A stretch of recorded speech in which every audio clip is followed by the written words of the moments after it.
এবার অবশেষে স্বপ্ন পূরণ হলো ব্রাজিল ফ্যানদের। আনচেলত্তি ব্রাজিলের কোচ হয়ে আসার পর থেকে তারা চাইছিলেন আনচেলত্তির ছেলে ডেভিড যেন সহকারী কোচ হয়ে আসেন। রিয়াল মাদ্রিদের হয়ে এই দুজন যে জাদু দেখিয়েছে সেই জাদু আবার যেন দেখাতে পারে ব্রাজিলের হয়ে। এবার রাজি হয়েছেন ডেভিড। বোটাফোগো অধ্যায় শেষ, শুরু হলো জাতীয় দলের স্বপ্ন।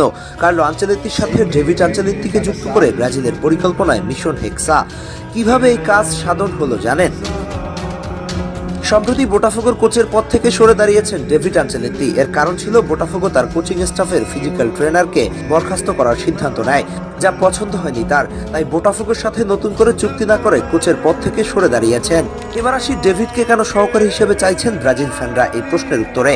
ডেভিড আনচেলত্তি মূলত কার্লো আনচেলত্তির আধুনিক ফুটবল ভাবনার সবচেয়ে কাছের মানুষ।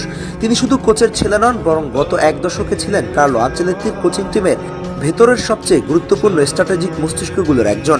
কেন কথা বলছি চলেন দেখে নেই। প্রথমত, ম্যাচের শুরুর মুহূর্তগুলো খেলোয়াড় পরিবর্তন।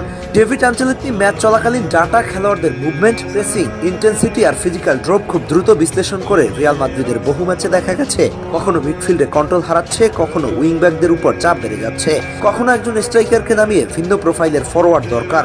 এই সিদ্ধান্তগুলোর পেছনে ডেভিডের ইনপুট খুব গুরুত্বপূর্ণ ছিল। কারণ আনচেলত্তি শান্ত থাকলেও বেঞ্চে ডেভিড ছিলেন অ্যাক্টিভ থিঙ্কার। দ্বিতীয়ত, প্রতিপক্ষ বিশ্লেষণ ও টেকটিক্যাল অ্যাডজাস্টমেন্ট। ডেভিড আনচেলত্তি ম্যাচের আগে ও হাফ টাইমে প্রতিপক্ষের দুর্বলতা জায়গা চিহ্নিত করে বড় ভূমিকা রাখতেন।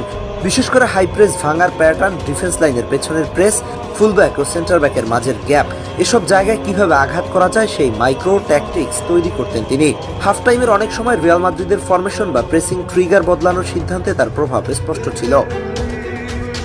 তৃতীয়ত, তরুণ খেলোয়াড়দের সাথে কাজ। Vinicius Junior, Rodrygo, Camavinga, Valverde, Tchouameni, এই তরুণদের মানসিকতা বোঝা, তাদের আত্মবিশ্বাস তৈরি করা, ভুলের পর পাশে দাঁড়ানো, এসব জায়গায় ডেভিড আনচেলত্তি ছিলেন সেতুর মতো।